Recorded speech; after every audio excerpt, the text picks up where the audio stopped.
Hello everyone, I hope आप लोगों की प्रिपरेशन अच्छी चल रही होगी। एक महीने से भी कम टाइम रह गया है यूपीएससी के प्रीलिम्स में और सीसेट का हॉन्ट भी आ रहा होगा। अभी तो कैसे तैयारी करो, कुछ हुआ नहीं है, बहुत करना है, ये भी करना है, जीएस को भी मैनेज करना है। बट ट्रस्ट मी, सीसेट इतना टफ भी नहीं है जितना आप लोगों को लगता है, लेकिन ये इतना ईजी भी नहीं है कि बिना कुछ करे हो जाएगा। ठीक है, चलिए हम देखते हैं कि आप कैसे थोड़ा सा अच्छे से इसको अप्रोच कर सकते हैं, यूनिफॉर्म कर सकते हैं। थोड़ा सा लाइन अप करने की ज़रूरत है बस, और कुछ नहीं है। सबसे पहले तो कॉन्फिडेंस अपना बना के रखिए। कॉन्फिडेंस के बिना चीज़ें खराब होंगी। जो आपने पढ़ा होगा वो भी आप अप्लाई नहीं कर पाओगे, कॉन्फिडेंस नहीं रखा तो। एप्लीकेशन मैटर करता है ना। आपको बहुत ज़्यादा नॉलेज है बट आपको अप्लाई नहीं करना आता, तो आप क्या करेंगे? कुछ फ़ायदा नहीं है उसका। डिसिप्लिन इंपॉर्टेंट है, और टेक्निक्स का मतलब यहाँ पे बस इतना सा है, ट्रिक्स से कंफ्यूज नहीं करना है। टेक्निक्स बस यहाँ इतनी सी है कि आपकी अप्रोच क्या रही, आपको कैसे फॉलो अप करना है, आपको एग्जाम हॉल में कैसे करना है, आपको कॉम्प्रिहेंशन पहले करना है कि आपको रीजनिंग पहले करनी है। बस इतनी सी चीज़ है, उससे ज़्यादा नहीं। ट्रिक्स के चक्कर में मत पड़ना, सी सेट में हालत ख़राब हो जाती है एक्चुअल में। आपको पता है सी सेट क्या है? सी सेट बस क्वालिफाइंग पेपर है, पेपर टू सॉरी। 33% मार्क्स चाहिए, यानी कि नेट क्वेश्चन करेक्ट जो होने चाहिए वो आपके 27 होने चाहिए। 80 क्वेश्चंस टोटल होते हैं। टारगेट करो 50 प्लस करने का, ताकि सेफ जोन में पहुंच जाओ। ठीक है, 4 सेक्शन इंक्लूडेड है, mainly comprehension, logical reasoning, basic numeracy और डाटा इंटरप्रिटेशन। कोई भी सेक्शन छोड़ना नहीं है, थोड़ा थोड़ा सब करेंगे, है ना। कॉमन मिथ्स रहते हैं, आपको पहले मिथ्स को बस्ट करना इंपॉर्टेंट है, वरना तो कॉन्फिडेंस नहीं बिल्डअप होता है और अननेसेसरी पैनिक क्रिएट होता है। सबसे बड़ी बात, लोग क्या सोचते हैं कि मेरा तो मैथ्स बैकग्राउंड है तो I will do it easily, है ना, मैं इजली कर लूंगा। बट ऐसा नहीं होता है। मैंने पहले भी बताया ना, अगर आपको नॉलेज का एप्लीकेशन नहीं आता है तो आपके एफर्ट्स वेस्ट हैं। कोई फायदा नहीं है ऐसी नॉलेज का जिसको आप अप्लाई ना कर पाओ। ठीक है, मैं इंग्लिश में अच्छा हूँ, अच्छी हूँ, या फिर मैथ्स अच्छा है या अच्छी हूँ मैथ्स में, मैं कर लूंगी, या फिर मेरा ऑप्शनल मैथ्स है तो सी सेट आराम से निकल जाएगा, तो बहुत बेसिक है। कभी कभी पता है क्या होता है, आपको बहुत डिफिकल्ट चीजें आती है बट इजी चीजों में आप मार खा जाते हो। सी सेट कुछ कुछ वैसा ही है। ठीक है, मैं इसको लास्ट में मैनेज कर लूंगा, एग्जाम हॉल में जाके देखेंगे क्या होने वाला है। मुझे आता है कॉम्प्रिहेंशन, थोड़ा सा आता है, रीजनिंग आती है, मैथ्स भी I can handle, data interpretation तो पता नहीं आएगा कि नहीं आएगा। ट्रस्ट में फ्रेंड्स, बहुत सारे लोग प्रीलिम सिर्फ इसीलिए फेल करते हैं क्योंकि वो अपने आप को ज़्यादा स्मार्ट समझ लेते हैं। But UPSC always over smart, है ना, ऐसा है। सबसे पहले अपने आप को समझिए कि आप कहाँ स्टैंड कर रहे हैं, तभी प्रैक्टिस कर पाएंगे। अगर अपने आप को नहीं समझेंगे तो अननेसेसरली भागते रहेंगे कोचिंग्स के पीछे कि उसने आज ये वीडियो निकाली, मेरा ये भी रह गया, मेरा ये भी रह गया, ये वीडियो भी मैंने नहीं देखी, फिर तो ये चीज़ चलती रहेगी, फिर आप कुछ नहीं कर पाओगे, पैनिक ही करते रहोगे। इसके लिए क्या करो ना, अब क्वेश्चन ये भी तो है ना कि अपने आप को पहचाने कैसे। आपने बोल तो दिया, बट पहचानना कैसे है? इसके लिए पहले एक फुल लेंथ टेस्ट लगा लो। कहाँ से लगाओगे? कोचिंग से नहीं, पीवाईक्यू से लगाओगे। पीवाईक्यू से उठाओगे यूपीएससी का और लगा दो।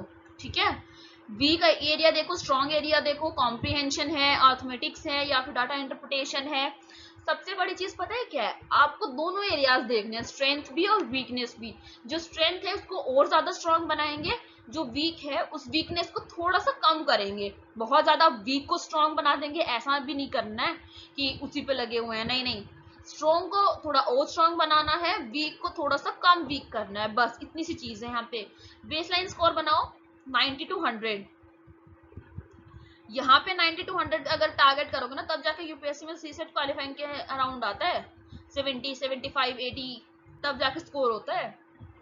अगर अभी से पहले सोचोगे कि 70 ही स्कोर करना है, फिर तो यूपीएससी का सी सेट कभी नहीं होएगा। नहीं हो जाएगा एक्चुअली, कुछ नहीं कह सकते, यहाँ पे काफी बाउंड्री लाइन आ जाती है। ये एक सेफ स्कोर रहता है आपका, मतलब 2-4 ऊपर नीचे हो गया तब भी ऐसा। सेक्शन वाइज स्ट्रेटजी आपकी क्या होनी चाहिए, है ना।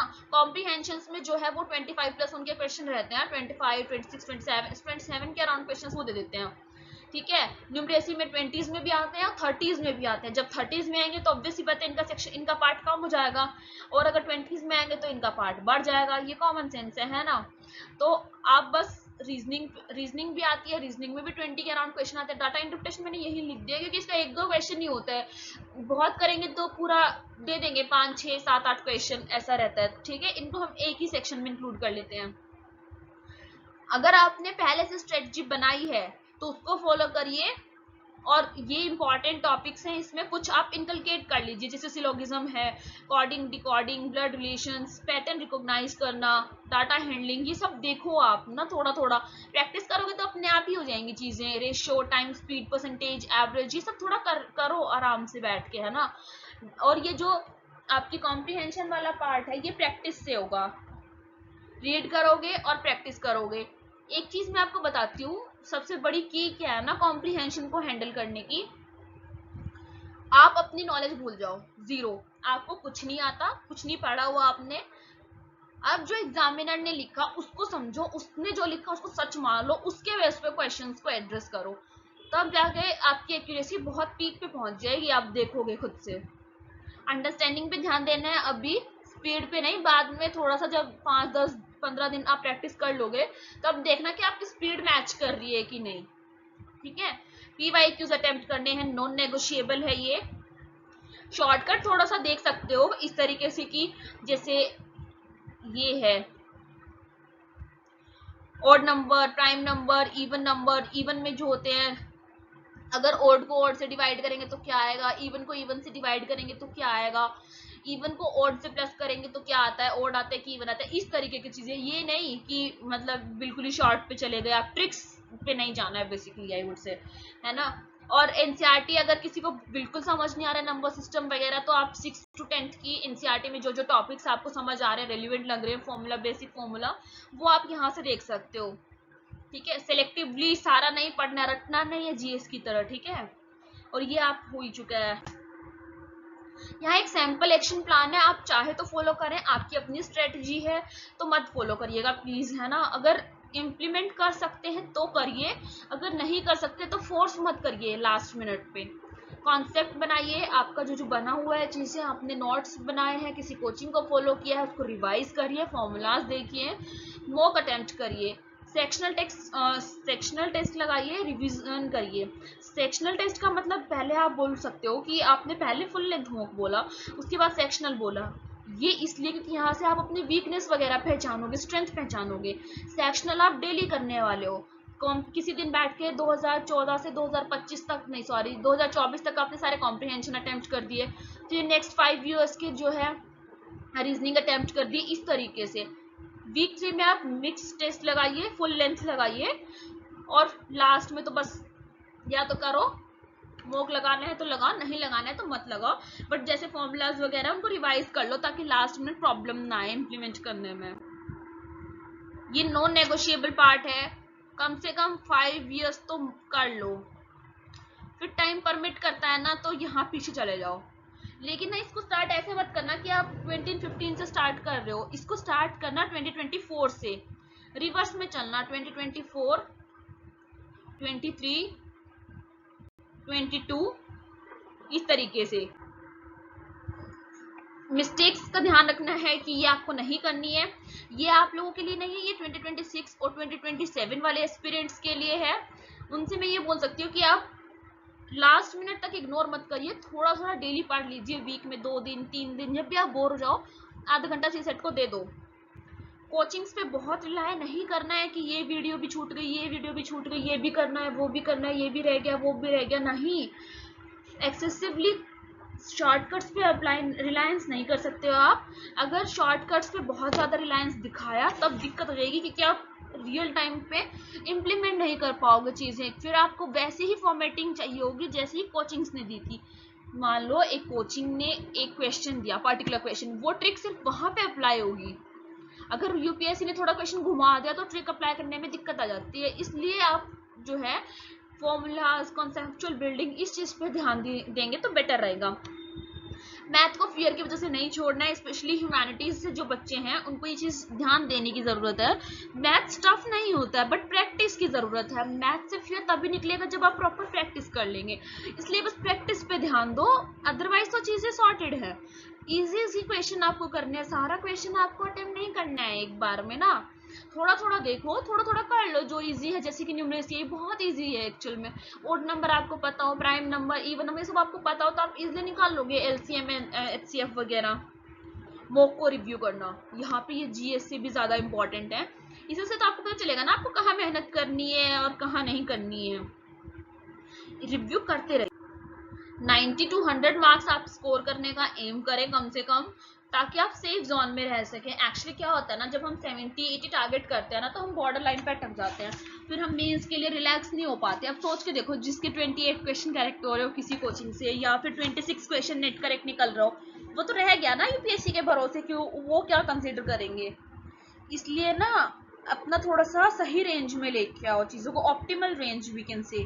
90 to 100 is a good range to aim for. 1 घंटा प्रैक्टिस करिए, जिसका वीक है वो 1.5 से 2 घंटा प्रैक्टिस करो, क्योंकि सी सेट नहीं निकलेगा तो जीएस में अगर 200 भी लेके आ जाओगे तब भी कोई मतलब नहीं है।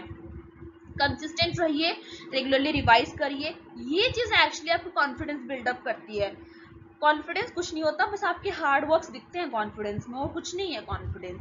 अपनी इम्प्रूवमेंट को ट्रैक करिए, इसी से आपको हेल्प होगी ये जानने में कि आप क्लियर कर पाओगे कि नहीं कर पाओगे। अगर थोड़ी सी गड़बड़ लग रही है बहुत ज़्यादा तो आप छोड़ देना ये वाला अटेम्प्ट। ऑनेस्टली छोड़ दो भाई, अगर सी सेट की प्रैक्टिस नहीं हो रही है, लग रहा है आप कहीं शॉर्टफॉल कर रहे हो, तो अटेम्प्ट वेस्ट मत करो।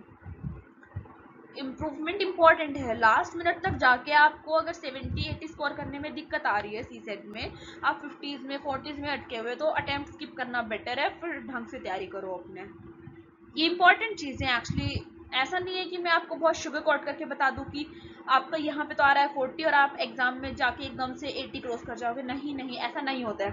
यहाँ पे 85 आ रहा है, एग्जाम में गए 75 आया, वो ठीक है, वो चल सकता है ना। क्विक रिकैप कर लेते हैं, सिलेबस को समझो, कितना कितना वेटेज है वो समझो, आप कहाँ स्टैंड करते हो वो चीज़ समझो, अपने वीक एरिया स्ट्रॉन्ग एरिया को आइडेंटिफाई करो, प्रैक्टिस करो, रिवाइज करो, टेस्ट दो, फिर रिपीट करो सारी चीज़ें। काम रहना है, कंसिस्टेंट रहना है, स्मार्टनेस के साथ हैंडल होगा। हार्डवर्क तो ऑफकोर्स चाहिए, बट स्मार्टनेस भी चाहिए। अपनी स्ट्रेटजी पे भरोसा रखो, और अपनी तैयारी पे, अपने डिसिप्लिन पे, अपनी प्रिजर्वेरेंस पे, सब चीज़ों पे भरोसा रखो भाई। अच्छे अच्छे जितने भी है ना चीज़ें आपकी, उन सब पे भरोसा रखना सीखो। All the best guys, practice करते रहिए। मैं ट्राई करूंगी कि आप लोगों को एक अप्रोच भी प्रोवाइड की जा सके कि आप एग्जाम हॉल में कैसे कर सकते हो, बट अभी के लिए आप प्लीज़ सी सेट पे काम करिए। ज़रूरत पड़ती है तो आप टेलीग्राम पे मैसेज कर सकते हैं, डिस्क्रिप्शन बॉक्स में लिंक दिया हुआ है। All the best guys, bye bye.